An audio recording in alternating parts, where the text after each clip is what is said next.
Hello friends, हमारे YouTube channel में आपका स्वागत है। आज हम अपने इस वीडियो में प्लांट एडोप्टेशन के बारे में चर्चा करेंगे और यह जो टॉपिक है यह बॉटनी पेपर सेकंड का है, जो कि बीएससी के पार्ट थर्ड का है। और आज हम अपने इस वीडियो में इस प्लांट एडोप्टेशन के सब बारे में संपूर्ण चर्चा करेंगे। और इसके पार्ट फर्स्ट में हम इस टॉपिक का जो हम पार्ट फर्स्ट लेंगे, उस पार्ट फर्स्ट में हम इसकी परिभाषा देखेंगे, इसके प्रकार देखेंगे और इसके साथ ही हम इसमें इसका एक प्रकार हाइड्रोफाइट्स की भी चर्चा करेंगे। और इसके सेकंड पार्ट में हम इसके जीरोफाइट्स, मीजोफाइट्स तथा होलोफाइट्स की भी चर्चा करेंगे। तो चलिए फ्रेंड्स, शुरू करते हैं आज का हमारा टॉपिक।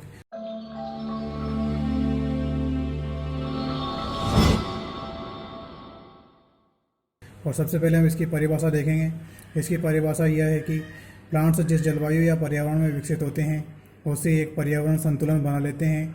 यदि इस पर्यावरण में आंशिक परिवर्तन होते हैं या फिर विषम परिस्थितियां उत्पन्न हो जाती है तो प्लांट्स अपनी फिजियोलॉजिकल, मॉर्फोलॉजिकल तथा एनाटॉमिकल कैरेक्टर में इस प्रकार परिवर्तन करते हैं कि वह इस जलवायु में जीवित रहते हुए अधिक से अधिक उत्पादन प्रदान करते हैं। इसे ही प्लांट एडोप्टेशन कहा जाता है। अलग अलग आवास में पाए जाने वाले प्लांट्स में प्लांट एडोप्टेशन भी अलग अलग पाया जाता है। तो ये यहाँ से और यहाँ तक ये इसकी परिभाषा है। इसमें हमें इतना सा लिखना है कि जब पादप विषम परिस्थितियाँ उत्पन्न हो जाती है तो वह अपने फिजियोलॉजिकल, मॉर्फोलॉजिकल तथा एनाटॉमिकल कैरेक्टर में परिवर्तन कर लेता है और इन परिवर्तन के कारण उसमें जो अनुकूलन उत्पन्न होते हैं उसे ही प्लांट एडोप्टेशन कहा जाता है। अब हम इसके प्रकार देखेंगे, ये कितने प्रकार का होता है। तो इसमें हम लिख सकते हैं कि वार्मिंग ने 1895 में प्लांट को एडोप्टेशन के आधार पर निम्न प्रकारों में वर्गीकृत किया। इसने एक तो हाइड्रोफाइट्स में, दूसरा मीजोफाइट्स में, तीसरा जीरोफाइट्स में और चौथा होलोफाइट्स में परिवर्तित किया। तो हम इसकी पहली परिभाषा लिखेंगे कि हाइड्रोफाइट्स क्या होते हैं। तो ऐसे प्लांट जो जलीय आवास में पाए जाते हैं हाइड्रोफाइट्स कहलाते हैं, जैसे कि निम्फिया और ट्रापा। ट्रापा को हम सिंगाड़ा भी कहते हैं। और ये जो मीजोफाइट है इसकी परिभाषा देखेंगे कि ऐसे प्लांट जो जल की अनुकूलतम मात्रा में विकसित होते हैं, जल की न तो अधिक मात्रा और न ही जल की कम मात्रा, तो इन्हें मीजोफाइट्स कहते हैं। यह उन क्षेत्रों में विकसित होते हैं जहाँ पर ना तो जल की कमी होती है और ना ही जल की अधिकता होती है। पृथ्वी पर सबसे अधिक संख्या में मीजोफाइट्स पाए जाते हैं। इसका यही कारण है कि यहाँ पर जल की अनुकूलतम मात्रा पाई जाती है। और इसके उदाहरण हैं आम, बरगद, नीम इत्यादि। तो हम इसकी तीसरी परिभाषा देखेंगे जीरोफाइट्स। तो ऐसे प्लांट जो जल की कमी वाले आवासों में विकसित होते हैं जीरोफाइट्स कहलाते हैं। इसमें हम जिजिपस लिख सकते हैं और कैलिगेनम लिख सकते हैं। इसका जो चौथा टाइप है वो हेलोफाइट्स है, अर्थात ऐसे पादप जो लवणीय मृदा में पाए जाते हैं उन्हें हेलोफाइट्स कहते हैं। तब हम इसके अन्य प्रकार देखेंगे। अन्य प्रकारों में हम देखेंगे कि मृदा में पाए जाने वाले पादप। तो वार्मिंग ने मृदा में पाए जाने वाले प्लांट्स को मृदा की प्रकृति तथा जल की आवश्यकता के आधार पर निम्न 9 प्रकारों में वर्गीकृत किया। इन्हें भी वार्मिंग नहीं किया, लेकिन मृदा में पाए जाने वाले पादपों के आधार पर किया। तो इसमें से पहला जो टाइप है वो है ऑक्जिलोफाइट्स, अर्थात अम्लोद्भिद पादप भी कहते हैं इसे। तो ऐसे प्लांट जो अम्लीय मृदा में विकसित होते हैं ऑक्जिलोफाइट्स कहलाते हैं। इस मृदा में पाए जाने वाले प्लांट्स कैल्शियम आयन का अवशोषण बहुत कम मात्रा में करते हैं, अर्थात न के बराबर करते हैं। इसलिए इन प्लांट्स को कैल्शियम भीरू पादप कहा जाता है। अम्लीय मृदा में कैल्शियम आयन कम मात्रा में पाए जाते हैं। जो अम्लीय मृदा होती है जिसकी पीएच 7 से कम होती है उनमें कैल्शियम आयन कम मात्रा में उपस्थित होता है। और इस मृदा में उगने वाला जो पादप है उसका एक उदाहरण है रोमैक्स। इसके बारे में हम और लिख सकते हैं कि सामान्य भूमि पर विकसित होने वाले पादप कैल्शियम रागी पादप कहलाते हैं। जैसे नॉर्मल पीएच वाली मृदा में कैल्शियम आयन अधिकता से पाए जाते हैं, इसलिए इन पादपों की जड़ें कैल्शियम आयन का अवशोषण अधिक मात्रा में करती है, इसलिए इन्हें कैल्शियम रागी पादप कहते हैं। जैसे कि टमाटर, यह ऑक्जिलोफाइट्स का उदाहरण नहीं है, अतः इसके बारे में समझाने के लिए यह पैराग्राफ लिखा गया है। अब हम इसका दूसरा प्रकार देखते हैं बालकोद्भिद, जिसे हम सेमोफाइट्स भी कहते हैं। ऐसे पादप जो कि रेतीली मिट्टी या बालू मृदा में विकसित होते हैं सेमोफाइट्स कहलाते हैं। इसका जो उदाहरण है वो है केलिगोनम। इसे यदि हम हिंदी में याद रख सकते हैं कि बालू पौधविद है, तो ऐसे प्लांट जो बालू क्या होती है, रेतीली मिट्टी होती है, तो रेतीली मिट्टी में पाए जाने वाले पादप सेमोफाइट्स कहलाते हैं या बालू पौधविद पादप कहलाते हैं। इसका तीसरा टाइप है लिथोफाइट्स, जिसे हम सेलोद्भिद कहते हैं। अब सेल क्या होती है, चट्टान होती है, तो ऐसे प्लांट्स जो चट्टान की सतह पर विकसित होते हैं लिथोफाइट्स कहलाते हैं। इसका उदाहरण है लेपिडोजेंथिस। चौथा टाइप है चेरसोफाइट्स, जिसे हम बंजरोद्भिद भी कहते हैं। ऐसे प्लांट्स जो बंजर भूमि पर विकसित होते हैं चेरसोफाइट्स कहलाते हैं। इसके हिंदी नाम के आधार पर हम इसके परिभाषा आराम से लिख सकते हैं, और इसका उदाहरण है एर्जीमोनी। तो इसका पांचवा टाइप है चेस्मोफाइट्स, जिसे हम दरारोद्भिद भी कहते हैं। अब दरारोद्भिद से क्या तात्पर्य है कि दरार में पाया जाता होगा, तो ऐसे प्लांट जो चट्टानों की दरारों में विकसित होते हैं चेस्मोफाइट्स कहलाते हैं। यह चट्टानों की दरारों में विकसित होकर उन्हें चौड़ा कर देते हैं, जिसके फलस्वरूप चट्टानें कई खंडों में टूट जाती है और इससे मृदा का निर्माण भी हो जाता है, और ये चट्टानों पर पाए जा रहे हैं, इस कारण से हम चेस्मोफाइट्स या दरारोद्भिद पादप कहते हैं। और चट्टानों पर पाए जाने वाले कुछ उदाहरण निम्न प्रकार हैं, जैसे कि पिक्सिया और लेंडरबर्जिया।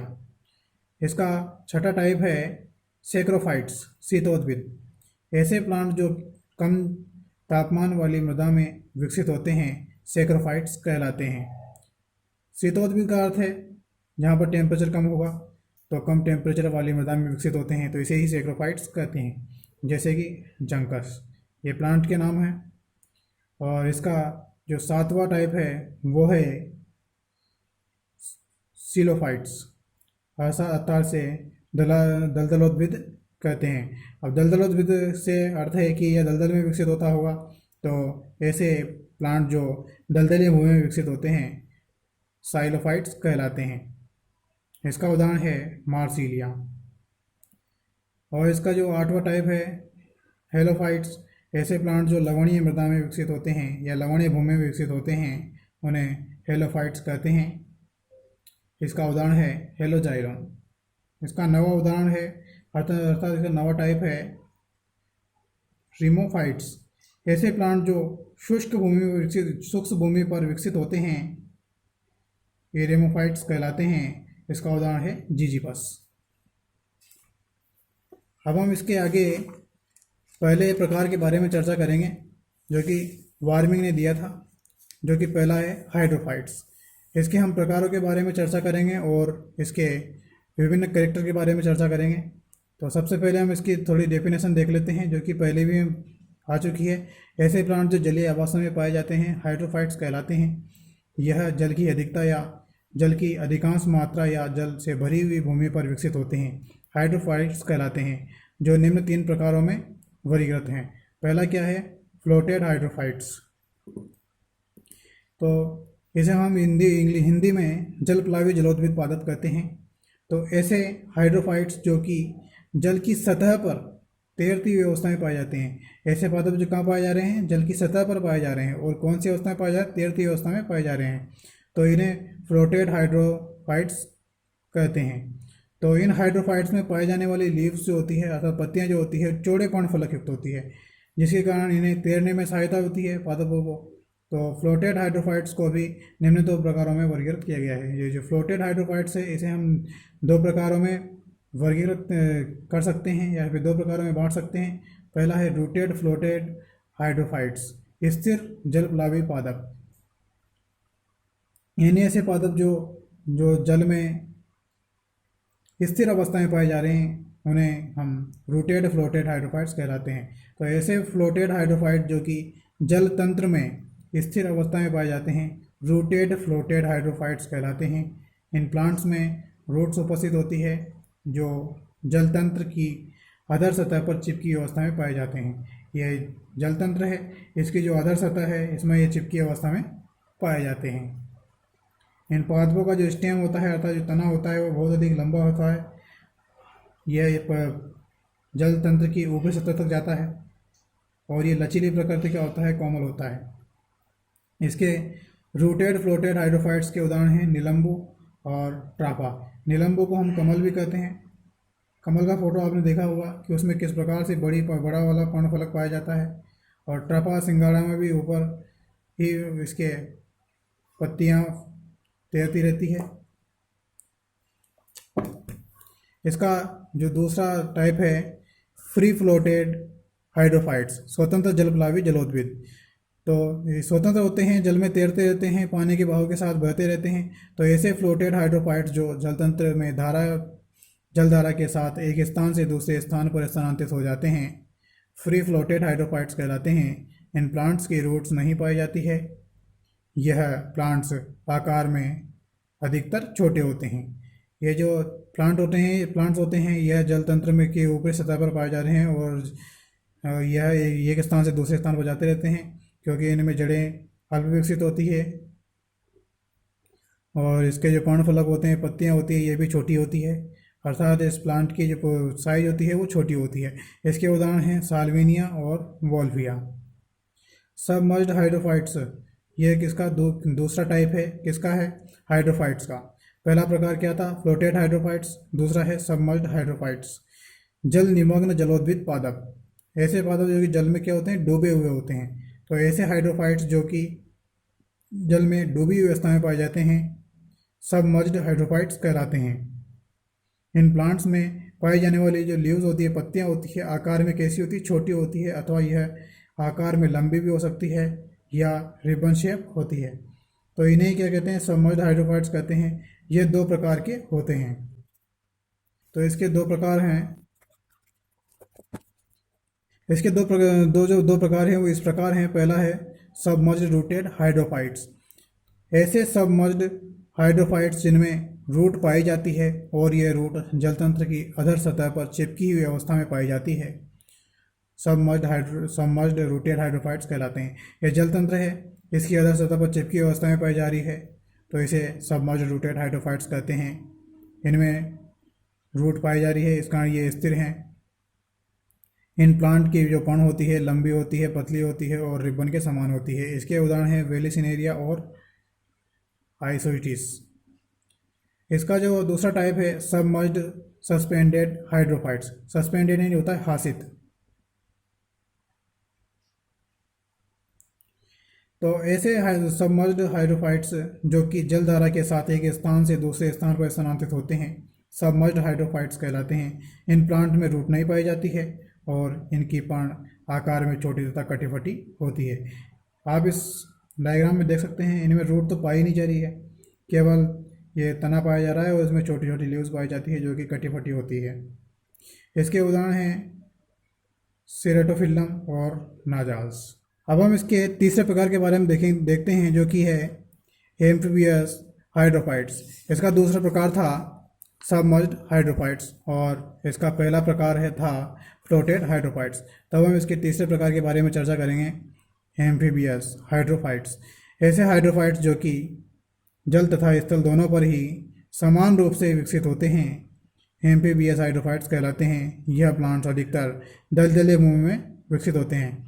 तो इसके उदाहरण हैं रेननकुलस एक्विटिस, स्क्रिपस और साइप्रस इत्यादि। अब हम इसके एडोप्टेशन के बारे में चर्चा करेंगे कि इसमें किस प्रकार के अनुकूलन पाए जाते हैं। तो इसमें इसकी परिभाषा है कि जलीय पादपों में पाए जाने वाले प्लांट एडोप्टेशन को निम्न 3 प्रकारों में वर्गीकृत किया गया है। ये इसकी कॉमन लाइन है, लिख सकते हैं हम।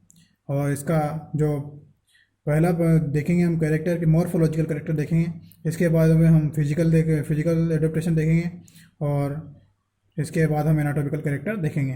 तो सबसे पहले हम मॉर्फोलॉजिकल एडोप्टेशन देखते हैं। तो हाइड्रोफाइट्स की बाह्य संरचना में विकसित होने वाले एडोप्टेशन को मॉर्फोलॉजिकल एडोप्टेशन कहा जाता है।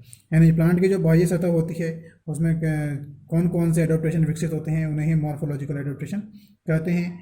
यह एडोप्टेशन निम्न संरचनाओं में पाया जाता है। अब निम्न संरचनाएं कौन कौन सी हैं, तो हम सबसे पहले इसमें देखेंगे, रूट में देखेंगे, इसकी लीफ में देखेंगे, स्टेम में देखेंगे, इन्फ्लोरेसेंस में देखेंगे, इत्यादि इन संरचनाओं में देखेंगे। तो सबसे पहले हम इसमें रूट में देखेंगे। तो जलीय पादपों की रूट में निम्न मॉर्फोलॉजिकल एडोप्टेशन पाए जाते हैं। तो पहला क्या है, जलीय पादपों की रूट हासित प्रकृति की होती है। अब हासित प्रकृति की क्यों होती है? क्योंकि ये जो जल पादप होते हैं यह पहले से ही जल में विकसित होते हैं, इन्हें जल की कम मात्रा आवश्यकता होती है, इस कारण इनमें रूट हासित प्रकृति की होती है। रूट हेयर तथा रूट केप नहीं पाई जाती क्योंकि इनमें जरूरत ही नहीं होती है। ये इनने एडोप्टेशन ग्रहण कर लिया और इसके कारण ये धीरे धीरे नष्ट हो जाते हैं। इसमें इन पादपों की रूट के चारों ओर श्लेष्मा की परत उपस्थित होती है। श्लेष्मा की परत उपस्थित होना जरूरी है क्योंकि ये जल में पाए जा रहे हैं और इसके कारण ये श्लेष्मा होती है, इन्हें जल में सुरक्षित रखती है। और किससे सुरक्षित रखती है? जल से ही सुरक्षित रखती है। जो ट्रापा बेसी नौसा की कुछ रूट्स जल से बाहर आ जाती है और यह ग्रीन होकर फोटोसिंथेसिस संपन्न करने का कार्य करती है। इन रूट्स को एसिमिलेटरी रूट्स या सौंगिकारी रूट्स कहते हैं। अब जड़ें हैं, इनका कार्य फोटोसिंथेसिस करना नहीं है, लेकिन ये जल की वो बाहर आकर फोटोसिंथेसिस कर रही है, अर्थात इन्हें सौंग कर लिया, इस कारण इन्हें सौंगिकारी रूट्स कहते हैं और इसे अंग्रेजी में एसिमिलेटरी रूट्स कहते हैं। एविसीनिया मैग्रोव वनस्पति है जो दलदल में पाई जा रही है। इसकी कुछ जड़ें दलदल से बाहर निकलकर खूंटी नुमा संरचना का निर्माण करती है। इन जड़ों की ऊपरी सतह पर विशेष प्रकार के स्टोमेटा पाए जा रहे हैं जो सदैव खुले रहते हैं। अब वो सदैव खुले रहेंगे, स्टोमेटा पाए जा रहे हैं, तो किसका कार्य करेंगे? रेस्पायरेशन का कार्य करेंगे। अतः यह जड़ें श्वसन का कार्य करती है, इन्हें रेस्पायरेटरी रूट कहते हैं। रेस्पायरेशन का कार्य करते हैं, श्वसन का कार्य कर रहे हैं, इस कारण इसे रेस्पायरेटरी रूट का नाम दे दिया। अब नेक्स्ट लाइन में लिखेंगे कि जस्सिया रेपेंस ने में रूट स्पंजी प्रकृति की होती है। स्पंजी प्रकृति की है अर्थात उसमें एयर भी भरी होगी, एयर भरी होती है, इसलिए ये जड़ें अब एयर भरी है तो जड़ें ऊपरी जल की ऊपरी सतह पर भी तैरेगी। यह जड़ें श्वसन का कार्य भी करती है, इन्हें भी रेस्पायरेटरी रूट कहते हैं। नेक्स्ट लाइन है, कुछ जलीय पादपों में रूट ही नहीं पाई जाती है। साल्विनिया में रूट नहीं पाई जाती है, इनकी उसकी कुछ जल निमग्न पर्ण शाखित होकर रूट्स का निर्माण करती है, लेकिन इसमें जड़ें नहीं पाई जा रही है, पर्ण ही इसकी जड़ों का निर्माण कर रही है। कुछ जलीय पादपों में रूट केप नहीं पाई जाती, इनके स्थान पर रूट पॉकेट उपस्थित होती है जो रूट के शीर्ष सिरे पर उपस्थित होती है। अब रूट केप के स्थान पर पाई जा रही है तो ये रूट के शीर्ष स्थल पर ही उपस्थित होगी, क्योंकि रूट केप रूट के शीर्ष स्थल पर ही उपस्थित होती है। यह संतुलन बनाने रखने का कार्य भी करती है। इसका उदाहरण है पिस्टिया। पिस्टिया में पाई जाती है रूट पॉकेट। इसकी नेक्स्ट लाइन है, लेमना में एक रूट उपस्थित होती है, यह रूट भी जल अवशोषण का कार्य नहीं करती है, यह प्लांट के संतुलन को बनाए रखने का कार्य करती है।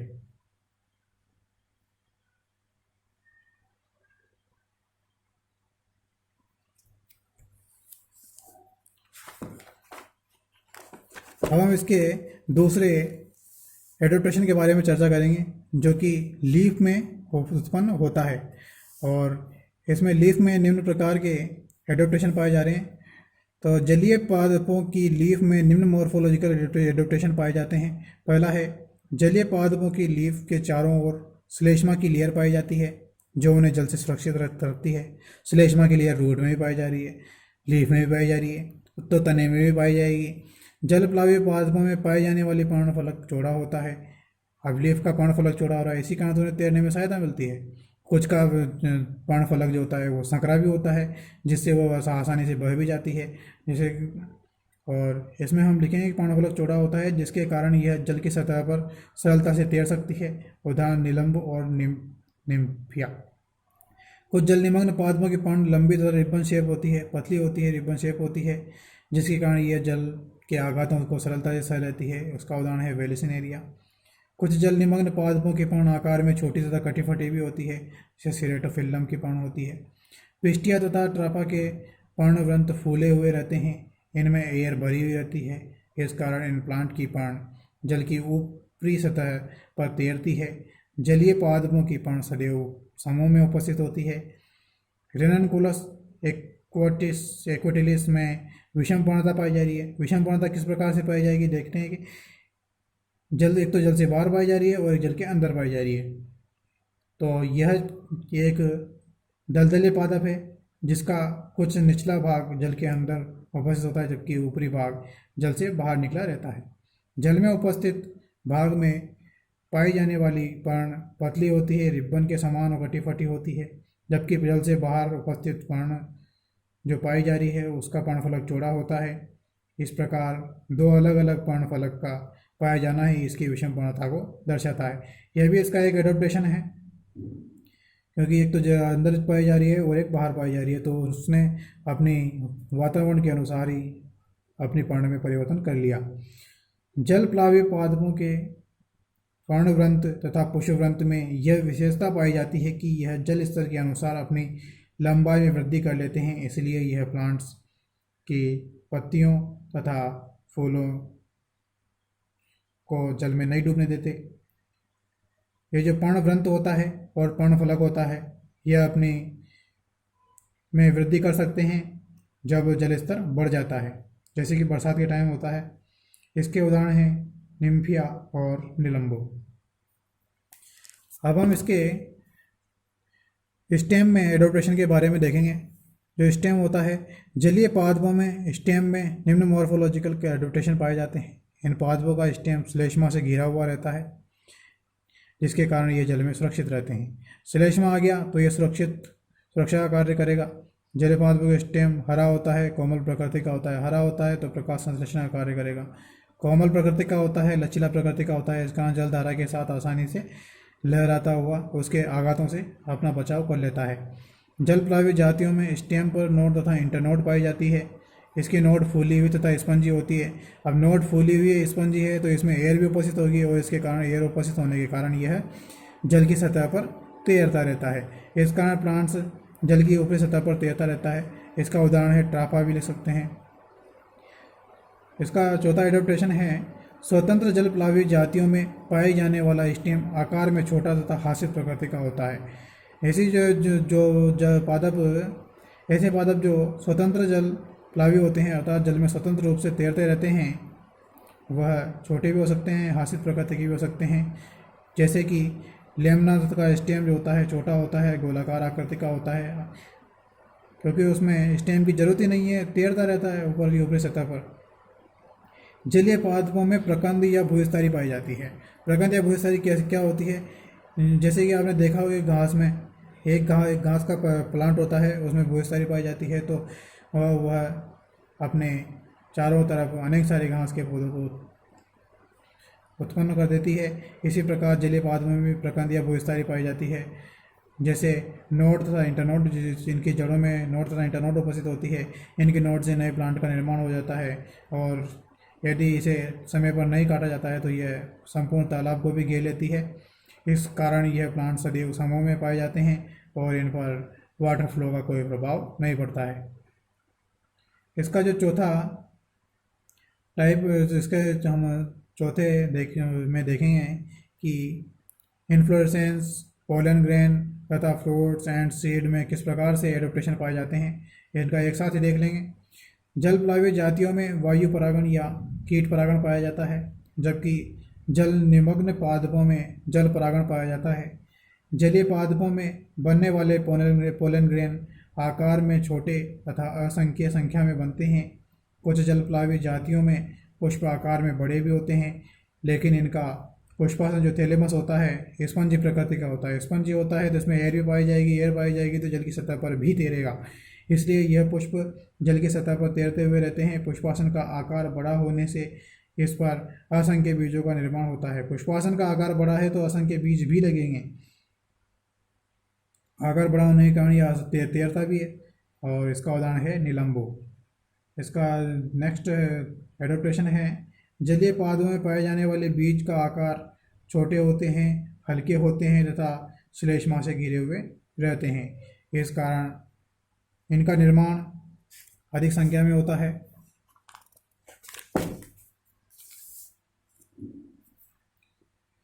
जलीय पादपों में विकसित होने वाले फ्रूट स्पंजी प्रकृति के होते हैं, इस कारण यह जल की सतह पर तैरते हुए रहते हैं। इसका उदाहरण है ट्रापा।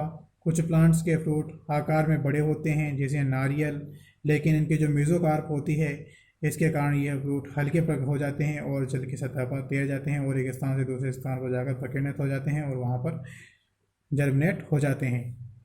अब हम इसके देखेंगे फिजियोलॉजिकल एडप्टेशन। इसके फिजियोलॉजिकल एडप्टेशन में हम इसके निम्न एडप्टेशन के बारे में चर्चा करेंगे कि इन पादपों में जल अवशोषण तथा रसारोहण की क्रिया बहुत कम मात्रा में पाई जा रही है। अब इनमें रूट या आश्रित प्रकृति की पाई जा रही है, तो जल अवशोषण तथा रसारोहण की क्रिया कोई जरूरी नहीं है। यह आसानी से इनमें जल नीचे से ऊपर की ओर पहुंच जाता है। इस कारण यह कि जो अवशोषण तथा रसारोहण की जो क्रिया है ये बहुत कम मात्रा में पाई जाएगी। इन प्लांट की सेल का ऑस्मोटिक प्रेशर अर्थात जो ओपी होता है यह भी बहुत कम होता है, क्योंकि इन्हें प्लांट की ज़रूरत ही कम होती है, इसलिए इन प्लांट्स को जल की कम आवश्यकता होती है। इसलिए इन प्लांट को जल से बाहर निकालते ही ये शीघ्र ही मुरझा जाते हैं, अर्थात ये मुरझाने की क्रिया क्या कहलाती है? विल्टिंग कहलाती है। इन प्लांट्स में वाष्पोत्सर्जन बहुत कम मात्रा में पाया जाता है। इसके स्थान पर बिंदु स्रवण संपन्न होता है। वाष्पोत्सर्जन की जरूरत ही नहीं है, क्योंकि इसमें जल को खींचने की जरूरत ही नहीं है, क्योंकि ऑटोमेटिक इसमें जल ऊपर चला जाता है। इन प्लांट्स में स्टोमेटा बहुत कम संख्या में पाए जा रहे हैं। वाष्पोत्सर्जन कम हो रहा है तो स्टोमेटा भी कम ही पाए जाएंगे अथवा अनुपस्थित भी हो सकते हैं, क्योंकि इसकी संपूर्ण संरचना पर क्लोरोफिल उपस्थित होता है, जो कि प्रकाश संश्लेषण संपन्न कर लेता है। इन प्लांट्स को जल की बहुत कम आवश्यकता होती है, इसलिए इनकी सेल्स का डीपीटी का मान भी कम होता है। ट्रांसपीरेशन नहीं हो रहा है, वाष्पोत्सर्जन नहीं हो रहा है, तो इन्हें जल की आवश्यकता भी कमी होगी, इसके कारण इनका डीपीटी का मान भी कम ही होता है। इन प्लांट्स की सेल में उत्सर्जित पदार्थों का संग्रहण नहीं होता है।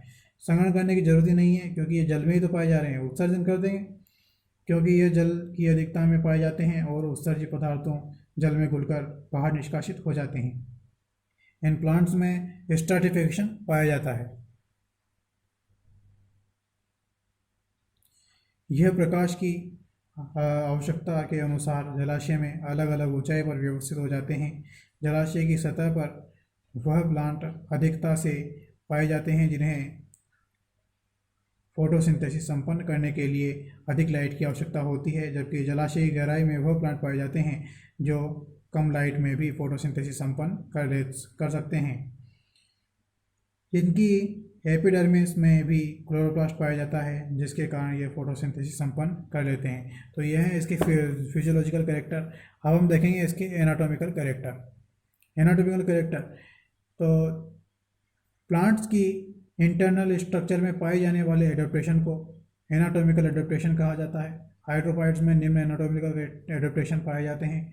सुरक्षात्मक आवरण का अभाव, दूसरा वायु ऊतकों की अधिकता, और भी है इसके संवहन ऊतकों की कमी, यांत्रिक ऊतकों का अभाव, यह सब इसके एडप्टेशन है।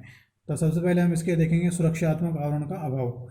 तो इसमें कौन कौन सा सुरक्षात्मक आवरण नहीं पाया जाता है? क्यूटिकल नहीं पाई जाती है। एपिडर्मिस भी सुरक्षा का कार्य नहीं करती है, क्योंकि मजबूत नहीं होती है। हाइड्रोफाइट हाइपोडर्मिस भी नहीं पाई जाती है। तो सबसे पहले हम इसके देखेंगे कि प्लांट्स की संरचनाओं में पाए जाने वाले क्यूटिकल, एपिडर्मिस तथा हाइपोडर्मिस आदि को सुरक्षात्मक आवरण कहा जाता है। हाइड्रोफाइट्स में सुरक्षात्मक आवरण आश्रित प्रकृति का होता है, जो कि निम्न प्रकार है। पहला हम देखेंगे क्यूटिकल। जलीय पादपों में क्यूटिकल अनुपस्थित होती है अथवा पतली लेयर के रूप में पाई जाती है। क्यूटिकल पर हेयर अनुपस्थित होते हैं।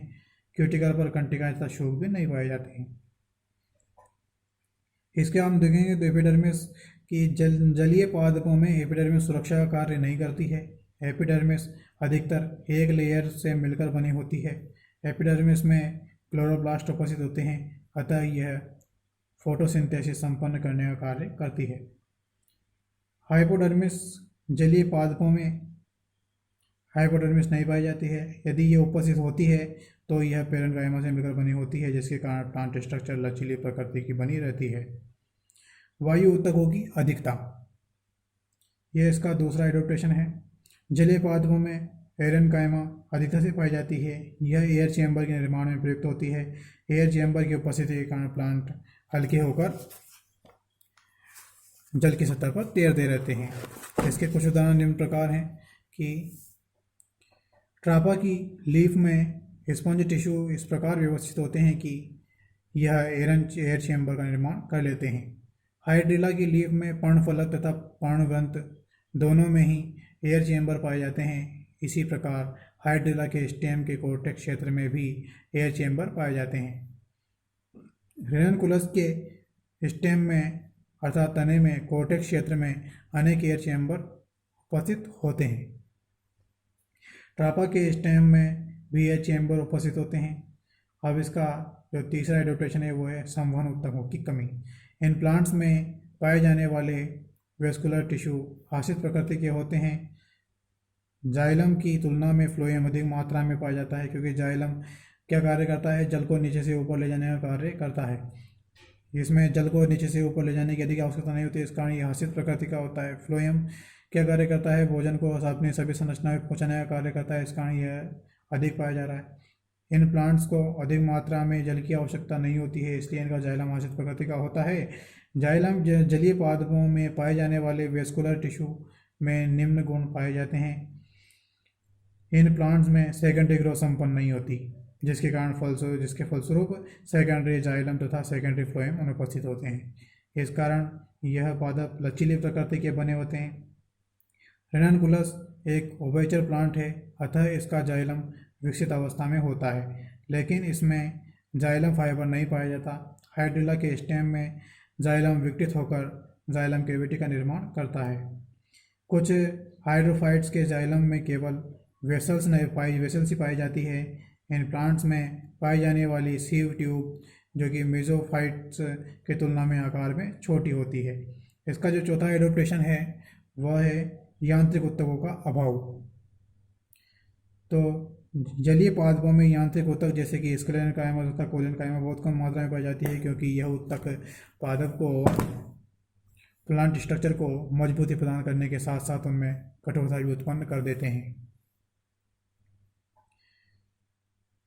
निम्फिया, जिसे हम कुमुदनी भी कहते हैं, कि पर्ण में CaCO3 के क्रिस्टल पाए जाते हैं, जो स्टार शेप में संग्रहित होते हैं। इन्हें स्पेरो क्रिस्टल कहा जाता है। इनके पर्ण में स्क्लेराइड भी पाए जाते हैं। यह पर्ण को स्ट्रेंथ प्रदान करने का कार्य करते हैं।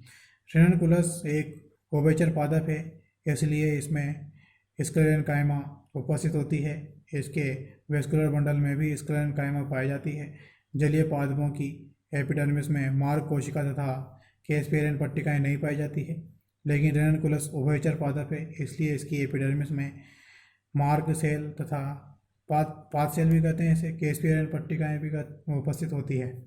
तब हम देखेंगे इसके हाइड्रिला का स्टेम का जो TS है, इसमें एपिडर्मिस पाई जाती है, हाइपोडर्मिस पाई जाती है, एयर चैम्बर पाए जाते हैं, कोर्टेक्स पाया जाता है, और ये जो जाइलम है, जाइलम कैविटी है, इसके जो ये बाहरी सतह है ये क्या है, एंडोडर्मिस है। इसके अंदर ये जो एक लेयर है ये पेरिसाइकल की बनी हुई है, और ये जो चारों तरफ है यह क्या है, फ्लोएम है, और जो हसित प्रकृति का जो होता है यह जाइलम होता है, और जाइलम के अंदर ये जाइलम कैविटी है। तो यह है हाइड्रिला का स्टेम, और ये जो डायग्राम है ये ट्राफा की लीफ है, अतः जो सिंगाड़ा होता है ये इसकी पत्ती की जो TS है इसमें ये दर्शाया गया है। इसमें ऊपर की तरफ स्टोमेटा पाया जा रहा है। इसमें ये जो लंबे जो टिश्यू पाए जा रहे हैं ये पेलिसेड टिश्यू है, ये इसकी अपर एपिडर्मिस है, और ये जो इसमें जो स्पंज टिश्यू पाए जा रहे हैं और इनके मध्य एयर उपस्थित होती है, जिन्हें हम एयर चैम्बर कहते हैं। यह फ्लोएम है इसके चारों तरफ, और यह जाइलम है। जाइलम कैविटी भी है, और यह हसित प्रकार का जाइलम पाया जा रहा है। इसमें जो लेयर होती है यह एंडोडर्मिस होती है, और ये जो एक लेयर है इसके नीचे अंदर की तरफ यह पेरिसाइकल है, और इसकी जो लेयर होती है नीचे की तरफ यह होती है लोअर एपिडर्मिस, और इस पे ये रोम भी पाए जा रहे हैं। तो यह है इसकी TS ट्रापा की लीफ की। अब हम देखेंगे इसकी TS ऑफ रेनकुलस। तो रेनकुलस की जो TS होती है इसमें सबसे ऊपर की तरफ क्यूटिकल पाया जा रहा है, और उसके नीचे एपिडर्मिस पाई जा रही है, कोर्टेक्स पाया जा रहा है, कोर्टेक्स में एयर चैम्बर पाए जा रहे हैं, एंडोडर्मिस पाई जाती है, पेरिसाइकल पाई जा रही है, स्क्लेरन कायमा उपस्थित होती है इसके वेस्कुलर बंडल में, और ये फ्लोएम है बीच में, और इसके दोनों तरफ जाइलम उपस्थित होता है। तो यह है इसकी TS और रेनकुलस। अब हम इसके नेक्स्ट पार्ट में इसके जीरोफाइट्स के विभिन्न कैरेक्टर के बारे में देखेंगे, इसके विभिन्न प्रकार के बारे में देखेंगे। यदि आपको हमारे वीडियो से कुछ भी समझ में आया हो या फिर आपको इससे परीक्षा में कुछ भी मदद मिले तो प्लीज़ हमारे चैनल को सब्सक्राइब कीजिए। और यदि आपको हमारा वीडियो पसंद आता है तो लाइक कीजिए और कमेंट कीजिए, ताकि हम अपने इस वीडियो में यदि कुछ भी गलती हुई है तो उसे हम सुधार सकें। Thanks for watching.